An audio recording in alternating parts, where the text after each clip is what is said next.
D'abord, donc, à Madame la ministre. Bon, je veux juste, je ne reviendrai pas sur tout ce qui a été dit, là. J'ai répliqué à plusieurs reprises là, sur plusieurs des choses que Madame la ministre avance, avec lesquelles, évidemment, je ne suis pas en accord, mais c'est pas grave, je vais la laisser intervenir comme elle veut, mais peut-être sur deux choses. La première, c'est sur la bonne utilisation des fonds publics. Je pense qu'elle-même a donné la réponse plus tôt. Elle dit on a un traitement annuel, là. On n'est pas payé à l'heure, on n'a pas de temps supplémentaire. Même si la commission doit prendre un petit peu plus de temps ou moins de temps pour étudier le projet de loi, à la fin, c'est le même budget, là. Fait que je veux juste dire que c'est un argument qui est inexact.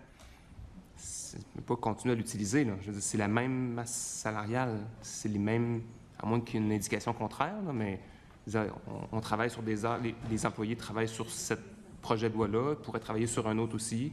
Là, ils travaillent actuellement sur un projet de loi. Si on n'était pas là en train de siéger, ce serait peut-être un autre projet de loi avec d'autres employés d'un autre ministère. À la fin, c'est un jeu à somme nulle, à ma compréhension. Bien non, parce que quand ça fait comme là, ça doit faire quoi, presque 45 heures qu'on est là-dessus, on est à l'article 4. Moi, pendant que je suis ici, évidemment, je ne suis pas en train de faire autre chose. Fait que c'est correct que je sois ici. Sauf que si on nous garde sur un projet de loi pendant 150 heures au lieu de 50 heures, par exemple, pendant ces 100 heures-là, moi, en tout cas, j'informe mon collègue de Tachereau que moi, j'ai beaucoup de choses à faire. J'imagine qu'eux aussi. Alors, oui, si je ne suis pas ici, je fais autre chose. Donc, pendant que je suis ici, je ne peux pas faire autre chose. Oui, mais c'est le même salaire, c'est la même charge salariale pour le gouvernement, là. Oui, mais moi, dans ma notion de rentabilisation des fonds publics, les gens ont besoin que les dossiers avancent. Alors, il y a 24 heures dans une journée. Pour le citoyen, tu sais, mettons, comme je disais, il y a 24 heures dans une journée, on en travaille quand même un nombre important, mais à un moment donné, des fois aussi, il faut aller s'occuper de nos enfants puis dormir une fois de temps en temps. Fait que si, dans une session, on a passé 150 heures à être ici, à écouter des motions préliminaires puis à écouter des choses comme ça qui ne font pas avancer le projet de loi, alors qu'on aurait pu faire autre chose. Moi, je pourrais faire avancer d'autres dossiers, je pourrais aller rencontrer des élus sur le terrain, je pourrais être dans Louis Hébert, je pourrais faire plein d'autres choses que je ne fais pas parce que je suis ici. Puis c'est correct que je sois ici, c'est moi qui l'ai déposé le projet de loi, je savais très bien que je viendrais en commission. Mais après ça, il y a un choix des oppositions de prendre plus ou moins de temps. Et ce que je dis, c'est que j'observe que dans mon dernier projet de loi, tout comme celui-ci, il y a eu le choix de maximiser les outils parlementaires à leur disposition en termes de motions préliminaires jusqu'à ce qu'à 2 reprises, ils testent la jurisprudence de la présidence, qui était d'ailleurs la même présidente les 2 fois, qui a été obligée de dire, là, il va falloir passer à une autre étape parce qu'on a assez passé de temps là-dessus, dont des motions pour parler de groupes qui soit étaient déjà venus, soit avaient déjà décliné.